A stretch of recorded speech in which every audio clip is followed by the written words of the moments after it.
Hello, in this video we are going to review how to solve two-step equations with grouping symbols. Grouping symbols is just another way of saying parentheses. Now, in this video we are going to solve by working backwards.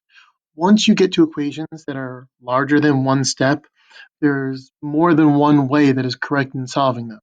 So for these videos, I'll be solving them all using the basic method of doing them in the correct order. The more you know about properties and the more you know about equations, the more you can change the order in which you're allowed to solve these equations. For example, each of the equations I'm going to show you could be solved differently using the distributive property. I'm going to focus on just working backwards, which is the most straightforward way of solving an equation. Now, to work backwards, you have to know what you're working backwards from. So when you are simplifying an expression, that means when there is no equal sign and you are just simplifying, then use the order of operations, which many students and most teachers know as PEMDAS, where you do parentheses and then exponents, then multiplying or dividing whichever comes first, then adding or subtracting whichever comes first. When you're solving an equation, you are going to work backwards from the order of operations. Normally, if I am going to do parentheses, then when writing PEMDAS, instead of being first, the P will be last. Things in parentheses will be solved last. Then you can do exponents, and you'll notice I'm working backwards. I'm writing this backwards. Then multiplying or dividing, whichever comes first, and then adding or subtracting, whichever comes first. So when simplifying, you might use the word PEMDAS to remember the order in which you're going to simplify an expression. When solving an equation, it's the inverse or the opposite, or you're working backwards. You're going to use SADMAP. Now, if you've seen my earlier videos on one-step equations, then you know that I write out a box to plan what I'm going to do. Writing out that box for the one-step equations was really just practice and not needed to remind yourself of the order in which you're doing things. But now that we have an equation with two different steps, this will help you plan out the order in which you are going to solve your equation. So the first thing you're going to do is identify the variable. The variable is an x, it's right there. Next, based on SADMAP, the order in which we are going to solve things, you figure out what is happening to the variable. So first I look for anything being subtracted or added with the x that is not in parentheses. Please remember, parentheses are done last. So I will not count the +4. It is in parentheses. There is nothing being added or subtracted to the x that is not in parentheses. Then you look, is there anything being divided or multiplied that is not in parentheses? And there is. We are multiplying by 2. So I'll write that we are multiplying by 2. And then I'm going to write the inverse of multiplying by 2. But I'm going to focus on what kind of inverse it is more than I did in the other videos. So since we are multiplying by 2, the inverse, or the multiplicative inverse, is to divide by 2. If there were fractions involved in our multiplying, then instead of the inverse being to divide, the inverse might be to multiply by the reciprocal. And I'll give you an example of that a little later on.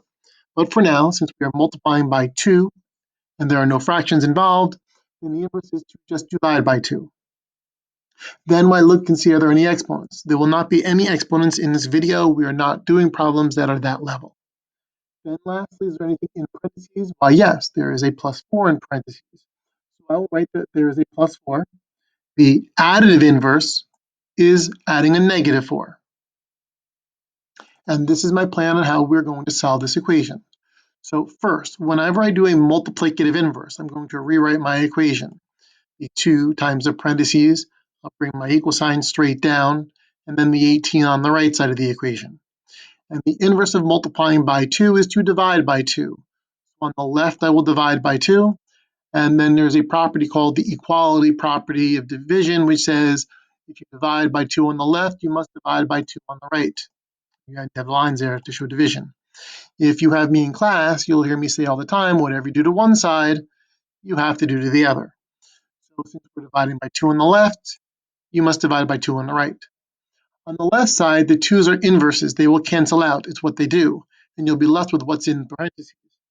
Mathematically, you're just reducing. 2 divided by 2 is 1, and 2 divided by 2 is 1. And the 1, because you're multiplying and dividing, just kind of multiply and divide away. On the right side, you have 18 divided by 2, which is 9. So the 2's are done. You go to the next step of the box. The equation is adding 4. The additive inverse is to add a negative 4. On the left side of the equal sign, I'll add a negative 4. And whatever you do to one side, you have to do to the other. We'll add a negative 4. Remember that this is the equality property of addition when doing the additive inverse. So we need to have the line underneath to show the answer 2 you're adding. Now 4 plus negative 4 is just 0. They cancel out because that's what inverses do. And because 4 plus negative 4 is 0. X plus 0 is just x. You bring down your equal sign. Please notice the equal signs go straight up and straight down. On the right side, you have 9 plus negative 4, which is just 5, which is our answer. Let's do another example. The hardest part, because I think it requires the most thinking once you've been doing this for a while, is planning out what you're going to do, which is why we're writing out the box. You first identify the variable. It's right there, it's a b. Then, again, things in parentheses are last. Is there anything being subtracted or added to the b? There is nothing being added or subtracted to the b that is not in parentheses. Is there anything being multiplied or divided to the b? Why, yes. Yes, there is. There's a times 4. So we'll write times 4, and the multiplicative inverse of times 4, since there are no fractions involved, is divided by 4.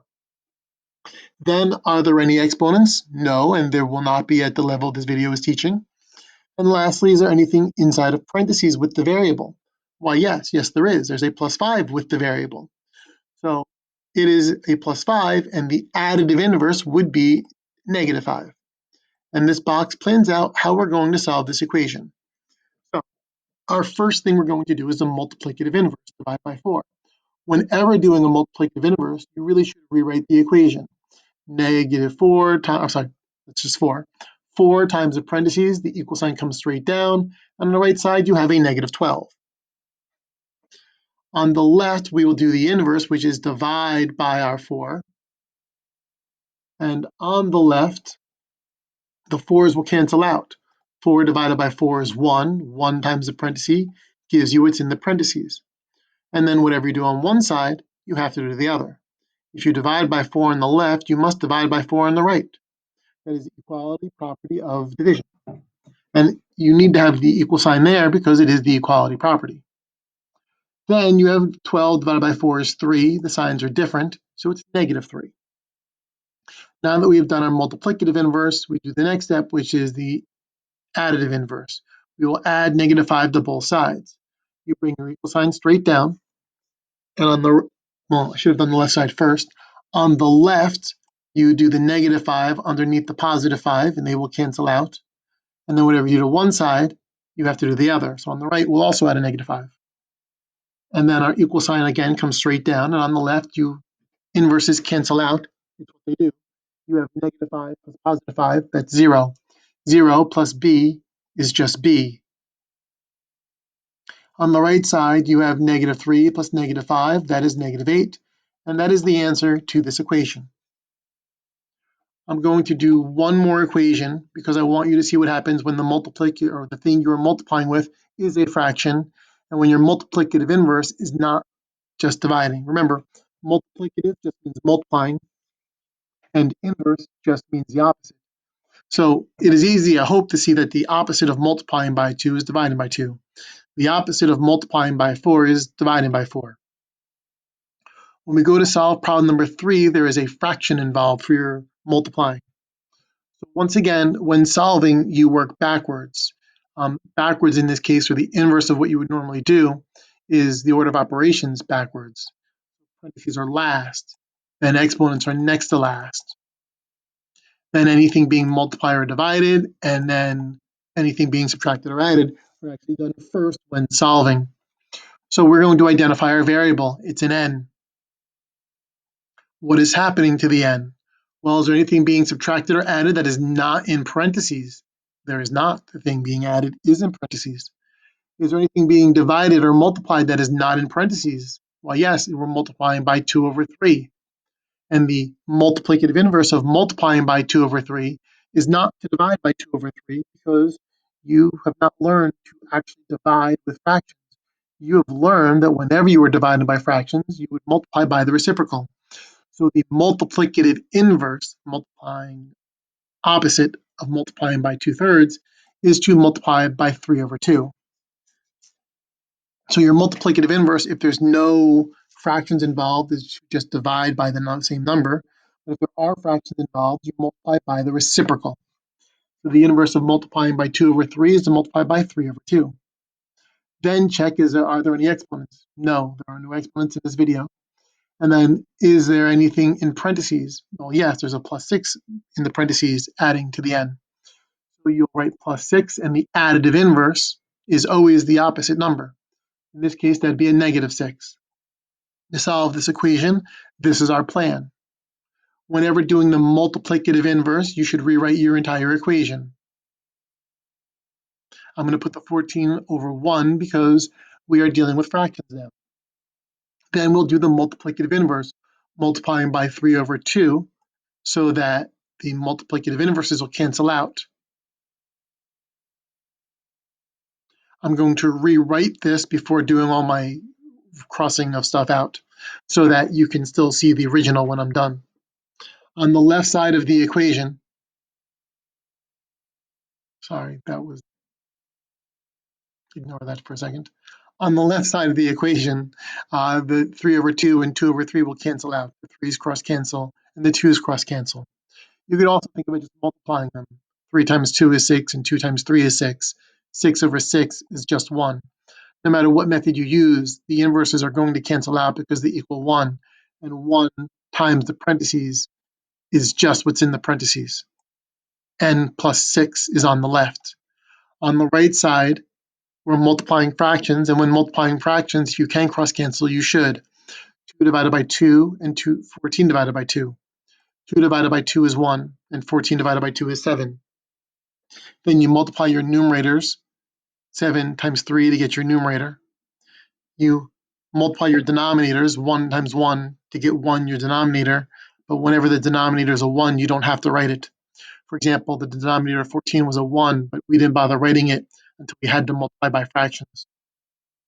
Now that we are done with our multiplicative inverse, I'm going to do the additive inverse, and I will do the -6 underneath the +6.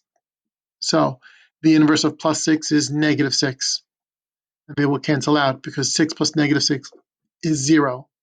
N plus 0 is just n. If you add a -6 on the right, the equality property of addition. Equality property of addition says that you have to add -6 on the right. 21 plus -6 is 15. And that is the answer to this equation. So again, the steps for solving these two-step equations with grouping symbols can be the same steps that we've always done. Identify the variable, it was an n. Look at what is happening to the variable, and in this case, I must follow the order of operations, the inverse of the order of operations, and write what is happening in order to my variable. And actually, it's the opposite of what is happening because we're doing SADMAP. And then that's how we identify the multiplicative inverse we will use and the additive inverse we will use. And then we use this plan to solve our equation. I hope this helps you when solving equations. Thank you.